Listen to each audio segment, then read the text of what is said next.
On est de retour donc pour terminer notre réflexion autour de l'avenir de la sécurité dans notre société à horizon 10 ans. Donc on va commencer avec vous, Elias, si vous voulez.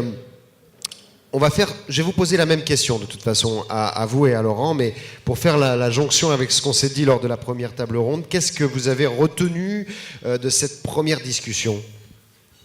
Bonsoir à toutes et à tous. Je suis très heureux d'être cette année encore partenaire de cet événement annuel.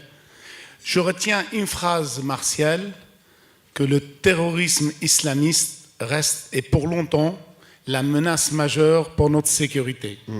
J'espère que nos dirigeants trouveront la solution pour éradiquer ce phénomène. Mais ce phénomène existe et on l'a dit dans la première table ronde, on a besoin du cumul État-privé. C'est d'abord un travail de l'État. On ne peut pas éradiquer ce phénomène en éteignant le tour Eiffel, et en allumant les bougies et en allant prier. Donc je crois que c'est à eux de trouver la solution. Nous venons en complément, mais nous n'aurons jamais le rôle essentiel. Laurent Carreau, qu'est-ce que vous retenez, vous aussi ? Qu'est-ce qui a fait écho dans votre quotidien, dans votre métier, par rapport à ce qu'on s'est dit tout à l'heure avec les trois premiers intervenants ?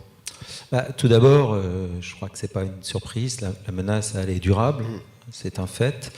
Maintenant, c'est effectivement de voir de quelle manière on va renforcer les dispositifs. Alors, on parle de coproduction entre public et privé, c'est un fait, mais il faut qu'on l'applique. Et peut-être nous... Vous avez le sentiment que pour l'instant, au-delà des mots, ça a du mal à devenir quelque chose de concret ? Ça a parfois du mal à effectivement se transformer en chose concrète. Nous, on pense que peut-être la technologie, justement, pourra permettre de faire un peu cette plateforme commune, on va dire, de travail du privé et du public. Et puis, au-delà de ça, ce que j'ai retenu là, pendant la discussion, c'est qu'il y a un vrai besoin, en tous les cas, de formation à tout niveau. Et quand j'entends de mettre en place une école nationale, c'est une bonne chose. Et je pense aussi bien sur le côté humain que sur la partie technologique. Mais l'aspect technologique, vous êtes au cœur de ces propositions, de ces solutions que vous offrez. On peut dire que cette technologie aide l'homme, le vigile, celui qui est chargé de la sécurité au bout du bout, le smart data management, l'interopérabilité des moyens ? Indéniablement, oui. Quels que soient les secteurs d'activité dans le domaine de la sécurité. En fait, si vous voulez, avec l'intelligence maintenant qu'on a au niveau des capteurs de sécurité, un capteur, c'est pour nous principalement c'est des caméras numériques, mais ça va au-delà. On parle d'audio. Tous ces capteurs, c'est comme dans votre smartphone, on charge des applications sécurisées évidemment, mais qui permettent effectivement de faire de l'anticipation parfois, et l'objectif à terme est faire de la gestion prédictive. Oui. Parce qu'effectivement, quand on a effectivement un agent de sécurité qui va se balader sur un site, il vaut mieux qu'il sache peut-être à quel moment, effectivement, il sera plus pertinent d'y aller. Et cette technologie va l'aider à ça. Ou voir, aujourd'hui, c'est ce qu'on essaye de démocratiser, c'est de quelle manière cette technologie va pouvoir aussi, de façon distante, peut-être faire de l'interpellation à distance par la technologie pour certaines menaces sur certains sites. Et garantir la sécurité de ceux qui sont les agents eux-mêmes, d'ailleurs, sur le terrain.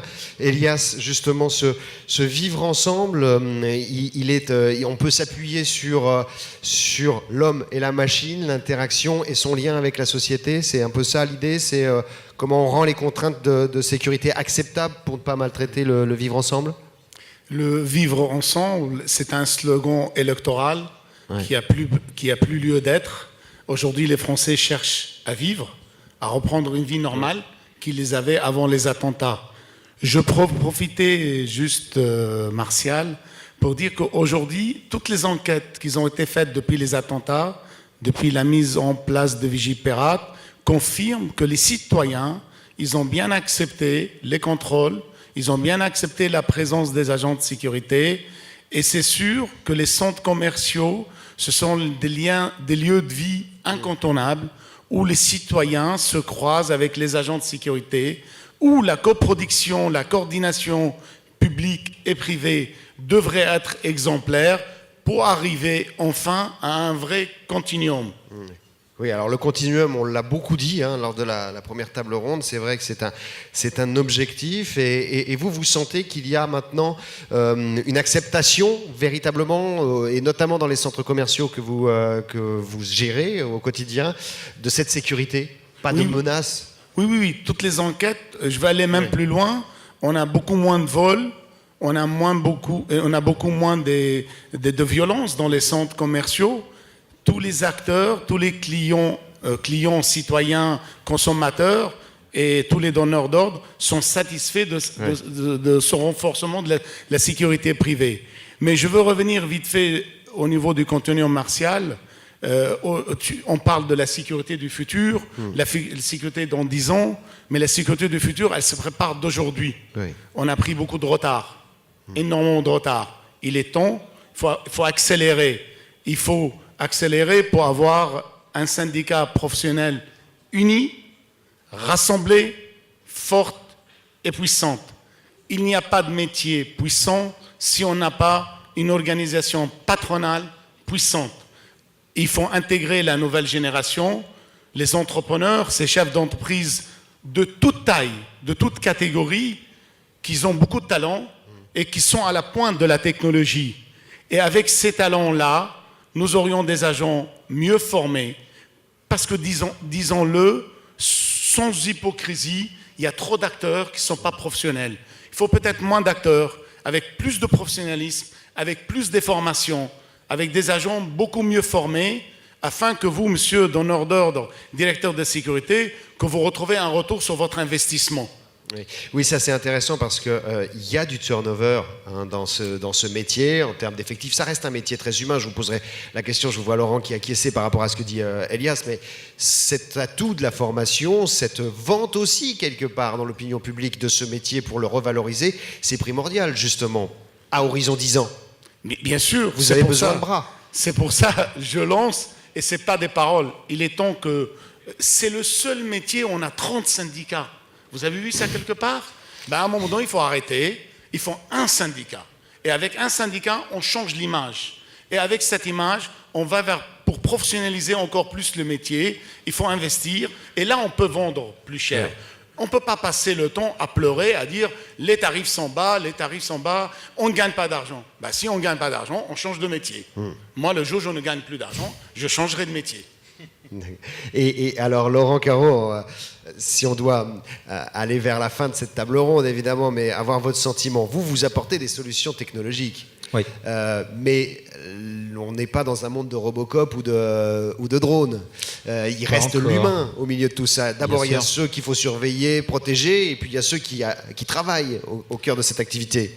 Complètement. Enfin, ce qui se passe aujourd'hui dans le monde de la sécurité, je pense que la technologie est vraiment là pour aider l'humain. Et, je pense que je reviens à ce que dit là, c'est que c'est apporter de la valeur aux clients ici présents, au public.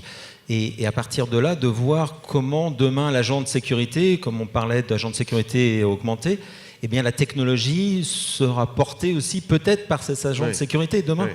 C'est avec une formation qui doit accompagner aussi, valoriser la fonction. Elle sera impérative. Elle sera impérative. Oui, je confirme. L'homme, il aura toujours son rôle. On ne peut pas dire demain, il n'y aura plus de police, il n'y aura plus de gendarmes, ça sera que de la vidéoprotection. Il faut des polices et des gendarmes, il faut des agents de sécurité. Bien évidemment, on est à la pointe de la technologie. Bien évidemment que la reconnaissance faciale. J'ai discuté il y a quelque temps avec des donneurs d'ordre. Ils sont demandeurs de participer à la formation des agents. Je prends la vidéosurveillance qui est mal exploitée ou qui n'est pas exploitée à sa juste valeur. Et c'est vrai qu'on a un travail complémentaire. Ils sont les fabricants et nous sommes les utilisateurs. Et si on a des équipes mieux formées, c'est sûr, on sera encore plus efficace et plus performant. Oui, Laurent, vous apportez de la solution intelligente, mais il faut quand même savoir décrypter ces données. Oui, complètement. Oui. Et c'est vrai que quand j'entends parler de la reconnaissance faciale, ça serait un outil magique, vraiment, pour effectivement améliorer cette sécurité. Et là, c'est vrai que je fais appel aussi au législateur qui a un rôle vraiment pertinent pour effectivement faire évoluer ça très très très vite. Il y a des pays aujourd'hui qui ont franchi le pas. Moi, effectivement, gérant différents pays, je peux vous assurer, en Espagne, par exemple, on a des exemples concrets avec nos technologies où la reconnaissance faciale est utilisée dans des gares routières, des choses comme ça. Et c'est pertinent pour les services de police. C'est très français, ça. On est frileux, mais parce que c'est une précaution qu'on ne trouve pas chez les autres. Je pense que c'est tout simplement, comme disait M. Fenex, je crois qu'on a la CNIL, c'est bien, mais voilà, je pense que c'est aussi un frein. Alors ce qu'on se dit aujourd'hui, c'est peut-être avec l'arrivée du RGDP, ça va franchement changer peut-être la donne, puisque la responsabilité va être du côté du client final, des installateurs, des intégrateurs et des fabricants. Et je pense que notre rôle est de dire, oui, portons ces technologies, allons de l'avant, sécurisons beaucoup plus effectivement les sites et soyons plus rassurés.